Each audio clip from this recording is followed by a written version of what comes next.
Serial ചെയ്യുന്ന ഓരോരുത്തർക്കും അറിയാം. ഇപ്പം ഞങ്ങൾ കഷ്ടപ്പെടുന്നില്ല എന്ന് പറയുന്നെങ്കിൽ മേ ബി അവരുടെ ക്യാരക്ടർ അങ്ങനെ ആയിട്ടായിരിക്കാം. പക്ഷെ ഞാൻ അങ്ങനെ നല്ല ക്യാരക്ടർ ചെയ്യുന്ന ഒരാളാണ്, നല്ല കഷ്ടപ്പെട്ടിട്ടാണ്. അതുകൊണ്ട് എനിക്ക് ആരുടെ സിമ്പതി വേണ്ട, ഞാൻ സിമ്പതിയിൽ ജീവിക്കുന്ന ആളും അല്ല.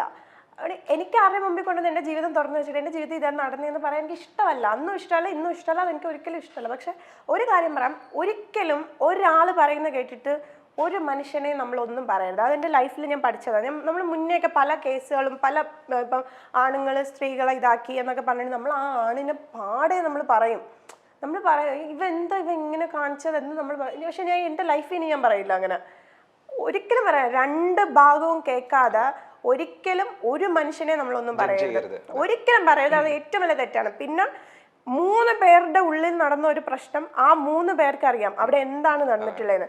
ഇപ്പൊ സിമ്പതിക്ക് വേണ്ടിയിട്ട് പലരും വന്നിരുന്ന് പലതും പറയും, എന്നെ അങ്ങനെ ചെയ്തു ഇങ്ങനെ ചെയ്തു, വോയിസ് റെക്കോർഡ് വെളിയിൽ വന്ന് എല്ലാം ചെയ്തു. ഞാൻ ഒരു വോയിസ് റെക്കോർഡിന്റെ കാര്യം മാത്രം ഇപ്പൊ പറയാം.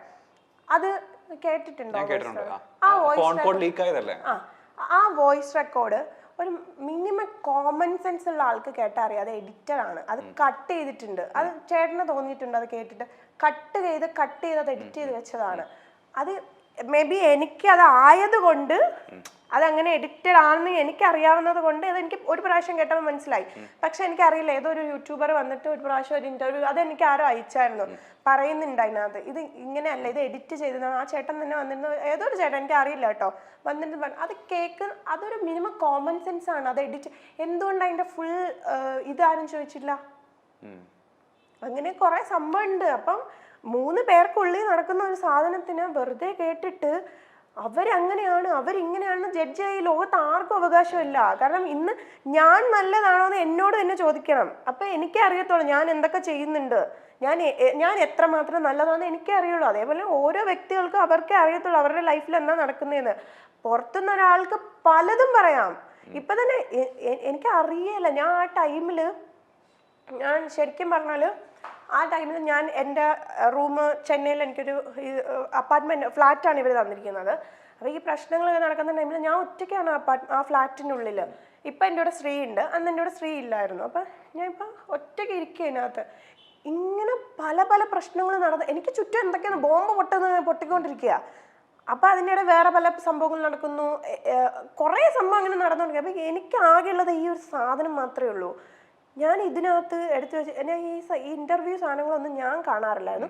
പക്ഷെ കുറേ പേര് എനിക്കിങ്ങനെ അയച്ചുകൊണ്ട് ഇതെന്താ നടക്കുന്നതെന്ന് ചോദിച്ചിട്ട് അയച്ചുകൊണ്ടിരുന്നു. പക്ഷെ എന്നോടൊന്നും ചോദിക്കാത്ത ആളുകളുണ്ട്. കാരണം എന്നെ അറിയാവുന്ന ആളാണ് ഞാൻ. എല്ലാവരുടെ അടുത്തും പൊതുവെ പെട്ടെന്ന് ഞാൻ ഒരു സ്ഥലത്ത് പോയാൽ എല്ലാവരും മിങ്കിളാവുന്ന ഒരാളാണ് ഞാൻ. എല്ലാവരോടും സംസാരിക്കും. എനിക്ക് ആണ് പെണ്ണ് അങ്ങനെ ഒന്നുമില്ല. ഞാൻ എല്ലാവരും നല്ല ഓപ്പണായിട്ട് സംസാരിക്കുന്ന ഒരാളാണ്.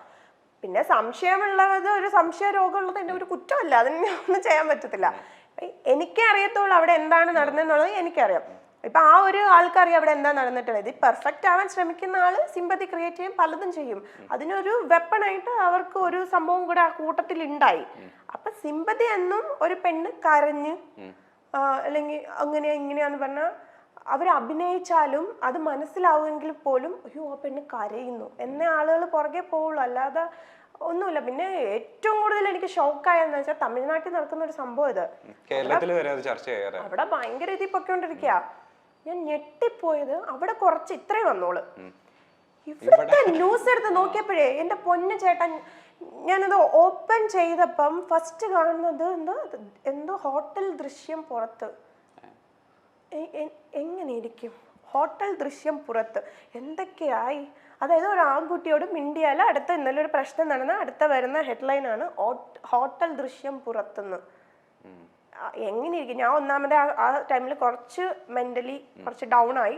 എന്നാലും ഞാൻ മെന്റലി സ്ട്രോങ് ആയിട്ടിരിക്കും. കാരണം ഞാൻ എന്നെ ആരുടെ മുമ്പിൽ ഞാൻ വിട്ടുകൊടുക്കില്ല. ഞാൻ സ്ട്രോങ് ആയിട്ട് നിന്നാൽ എനിക്ക് വേണ്ടിയിട്ട് ഞാൻ സ്ട്രോങ് ആയിട്ട് നിൽക്കണം, അല്ലാതെ എനിക്ക് വേണ്ടി ആരും സ്ട്രോങ് ആയിട്ട് നിൽക്കില്ല. പിന്നെ എന്നെ സ്നേഹിക്കുന്ന കുറേ ആളുകളുണ്ട് എനിക്ക് കൂട്ടായിട്ട് നിൽക്കാനായിട്ട്. ഞാൻ അവർക്ക് വേണ്ടി ഞാൻ നിൽക്കും. എന്നെ ഞാൻ സ്നേഹിക്കുന്നുണ്ട്, അത്രയേ ഉള്ളൂ. അപ്പം ഞാൻ ഈ സാധനമൊക്കെ കണ്ടപ്പോഴേ ഈ ഹെഡ്ലൈൻസ് ആണ് സഹിക്കാൻ പറ്റാത്തത്. എനിക്കറിയല. ഇന്ന് വെറുതെ ഒന്ന് അൻഷിത നടിച്ചു നോക്കിയാ ഇതിനകത്ത് വരും എന്താ ഹോട്ടൽ ദൃശ്യം പുറത്ത്. പക്ഷെ എനിക്കിപ്പോഴും മനസ്സിലാവാത്ത ഈ എഴുതിയിടുന്നവരുടെ വീട്ടില് അമ്മയും അച്ഛനും പെങ്ങളും അല്ലെങ്കിൽ ഭാര്യ ഒന്നും ഇല്ലെന്ന് ഞാൻ എപ്പോഴും ആലോചിക്കാറുണ്ട്. എന്ന് വെച്ചാൽ മറ്റുള്ളവരുടെ ജീവിതം വിറ്റ് കഴിക്കുന്നത് സത്യമായിട്ടും ദഹിക്കില്ല. ഇവിടെ എന്ന് പറയുന്ന ഒരു ഹിറ്റ് സീരിയൽ നമുക്ക് ആർക്കും മറക്കാനാകില്ല. പുതിയ പുതിയ കഥാപാത്രങ്ങളെയും പുതിയ താരങ്ങളെയും ഇൻട്രൊഡ്യൂസ് ചെയ്തുകൊണ്ടാണ് ഏഷ്യാനെറ്റ് പലപ്പോഴും എത്താറുള്ളത്. ഏഷ്യാനെറ്റിന്റെ പല സീരിയലുകളും എടുത്തു നോക്കുമ്പോൾ അതിലെ പല മെയിൻ ക്യാരക്ടേഴ്സും വരുന്നത് പുതിയ താരങ്ങളായിരിക്കും. അവരെ പ്രേക്ഷകർ ഇരു കൈയും നീട്ടി സ്വീകരിക്കാറുമുണ്ട്. അത്തരത്തിൽ ഏഷ്യാനെറ്റിലെ കൂടെവിടെ എന്ന സീരിയലിലൂടെ മലയാളികൾക്ക്, പ്രത്യേകിച്ചും കുടുംബ പ്രേക്ഷകർക്ക് ഏറെ ഇഷ്ടം തോന്നിയ നടിയാണ് അൻഷിത അഞ്ജി. കൂടെവിടെ എന്ന സീരിയലിലെ സൂര്യ കൈമൾ എന്ന കഥാപാത്രമായിട്ടാണ് അൻഷിത നമുക്ക് മുന്നിൽ എത്തിയത്. വളരെ പാവപ്പെട്ട കുടുംബത്തിൽ നിന്ന് വന്ന അൻഷിത തന്റെ ജീവിതം തന്നെയാണ് സീരിയലിലും കാണിച്ചു തന്നത്. എന്നാൽ പിന്നീട് അൻഷിതയെ തേടിയെത്തിയത് വലിയ വലിയ വിവാദങ്ങളാണ്. സത്യം പറഞ്ഞാൽ നമ്മൾ റെക്കോർഡ് ചെയ്ത് വെക്കണം. അതായത് ഇങ്ങനത്തെ സംസാരങ്ങൾ വരുമ്പോൾ ഉറപ്പായിട്ട് നമ്മൾ റെക്കോർഡ് ചെയ്ത്, പ്രത്യേകിച്ച് ആണുങ്ങൾ റെക്കോർഡ് ചെയ്ത് വെക്കണം.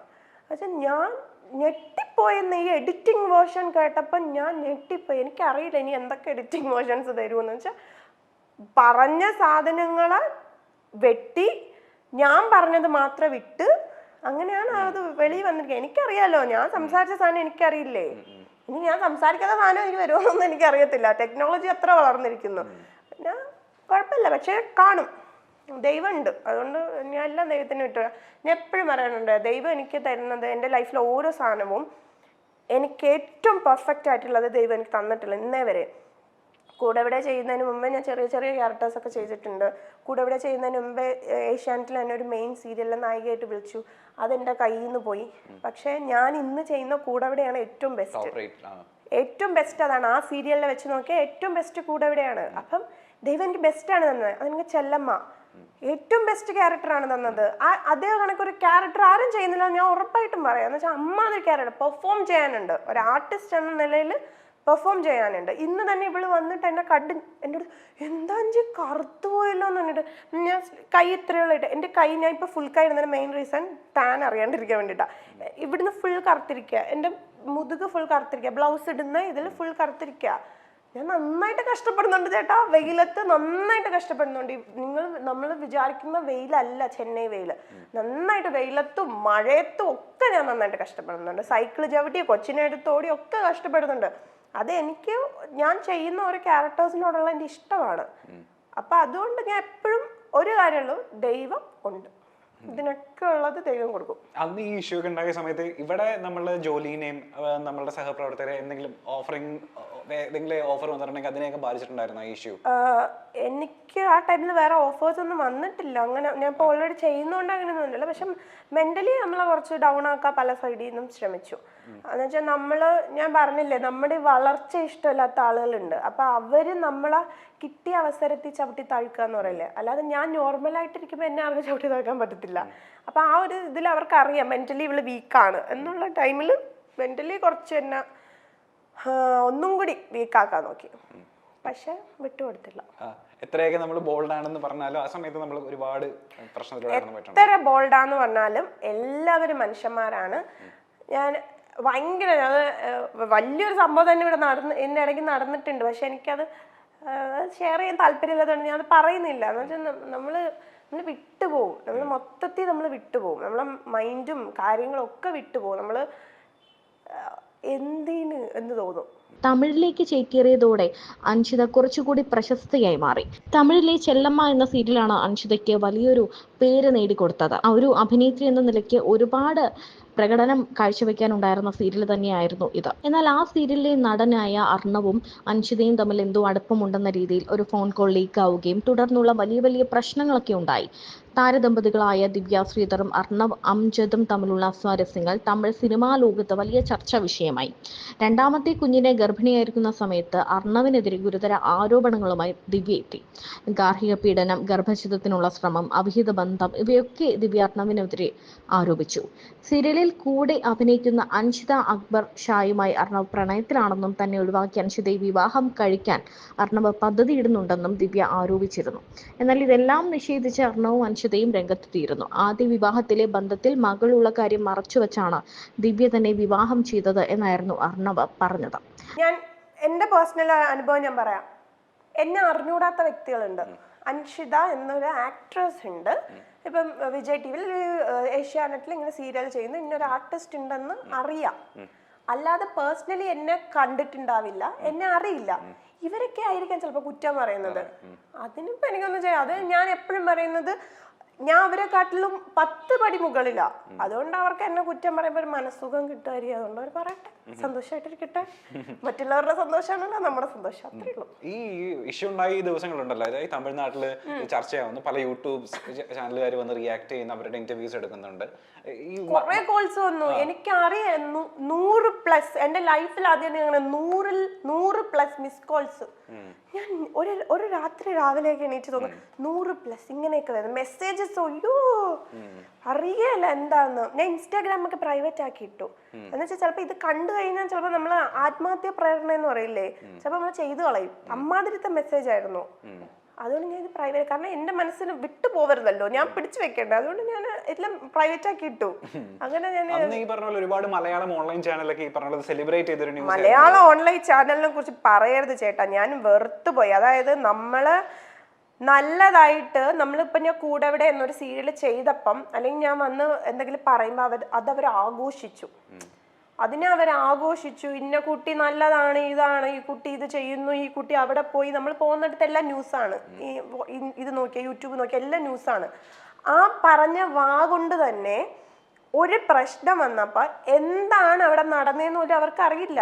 ഞാൻ ചോദിക്കുക, ഇപ്പൊ ചേട്ടൻ ഇപ്പൊ ഇന്റർവ്യൂ കഴിഞ്ഞിട്ട് ചേട്ടൻ ഇറങ്ങിപ്പോയി പറയാണ്, ആ ചേട്ടൻ വേണ്ട, പെണ്ണ് പറഞ്ഞാലേ എല്ലാത്തിനും വിലയുള്ളൂ. ഞാൻ ഇറങ്ങിപ്പോയിട്ട് പറയാണ്, ആ ചേട്ടൻ എന്നെ കയറി പിടിച്ചു, ആ ചേട്ടൻ ഇത് വളരെ മോശമായി സംസാരിച്ചു എന്ന് ഞാൻ പറയുക. തീർന്നു, ചേട്ടന്റെ കഥ കഴിഞ്ഞു. അതാണ് ഇന്നത്തെ ലോകം. അതാണ് ഇന്ന് നമ്മളൊന്നും ചെയ്തില്ലെങ്കിലും സിമ്പതി, പെണ്ണുങ്ങൾക്ക് ഇന്ന് ഏറ്റവും നന്നായിട്ട് കളിക്കാൻ പറ്റിയ ഒരു സാധനം കണ്ണുനീര്.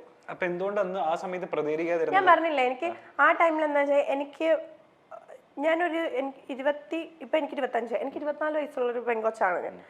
എത്രയെന്ന് പറഞ്ഞാൽ നമ്മൾ ബോൾഡായി നിൽക്കുന്നതിനൊരു പരിധിയുണ്ട്. ഞാനൊരു മനുഷ്യനാണ്, ഞാനൊരു മനുഷ്യ സ്ത്രീയാണ്.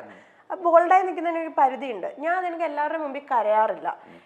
ആ ടൈം എന്ന് വെച്ചാൽ ഞാൻ പൊട്ടി നിൽക്കുന്ന സമയമാണ്. അതെന്നെ വളരെ അടുത്തവർക്കൊക്കെ അറിയാം, അടുത്തറിയാവുന്ന ആളുകൾക്കറിയാം. എന്നെ 24 മണിക്കൂർ വിളിച്ചുകൊണ്ടിരിക്കുന്നവരുണ്ട്, അതായത് എന്നെ അടുത്തറിയാവുന്നവർ. എൻ്റെ അമ്മ ഭയങ്കര പേടിയായിരുന്നു, ഞാൻ എന്തെങ്കിലും ചെയ്തു കളയുമോ എന്നൊക്കെ ഭയങ്കര പേടിയാന്ന് വെച്ചാൽ, എനിക്ക് ആരും ഉണ്ടാക്കി തന്നതല്ല അൻഷിത എന്നൊരു ആർട്ടിസ്റ്റ് ഉണ്ടെന്നുള്ള പദവി എനിക്ക് ആരും ഉണ്ടാക്കി തന്നതല്ല. എൻ്റെ അമ്മ കഷ്ടപ്പെട്ട് ഒരു ഫീൽഡിൽ എന്നെ കൊണ്ടുവന്ന്, അതായത് എൻ്റെ അമ്മ എടുത്ത എഫേർട്ടാണ് ഞാൻ ഇന്ന് ഇവിടെ ഇരിക്കുന്നത്. എനിക്ക് അഭിനയിക്കാൻ ഇഷ്ടമല്ലായിരുന്നു. അതിനുശേഷം എൻ്റെ അമ്മ എടുത്ത എഫേർട്ട് ഞാൻ ഇന്ന് വന്ന് ഞാൻ നന്നായിട്ട് കഷ്ടപ്പെട്ട് എടുത്തൊരു പേരാണ് അൻഷിത എന്നൊരു ആർട്ടിസ്റ്റ് ഉണ്ടെന്നുള്ളത്. അതുകൊണ്ട് എനിക്ക് നാട്ടുകാരെല്ലാം ബോധിപ്പിക്കണ്ട, എനിക്ക് എന്നെ അറിയുന്ന ആളുകളെ ബോധിപ്പിച്ചാൽ മതി. എൻ്റെ അമ്മയൊക്കെ എന്നെ വീട്ടിൽ നിന്ന് വെച്ചാൽ ആരും വിശ്വസിക്കില്ല, എത്രയും വലിയ പ്രശ്നം നടക്കുക. വിളിച്ചിട്ട് എൻ്റെ ബ്രദർ എല്ലാവരും എന്നെ വിളിച്ചിട്ട് എന്നോട് പറഞ്ഞു, നീ എന്താണെന്ന് ഞങ്ങൾക്കറിയാം, നീ ഒരാണിനോട് എങ്ങനെ മിണ്ടും, നീ എന്താണെന്ന് ഞങ്ങൾക്കറിയാം, അതുകൊണ്ട് ഇത് വിട്ടേക്ക് എന്നേ പറഞ്ഞിട്ടുള്ളൂ. അല്ലാതെ എൻ്റെ അടുത്ത് ഒരു ചോദ്യം അതിൻ്റെ അപ്പുറം ഇപ്പുറം ചോദിച്ചിട്ടില്ല.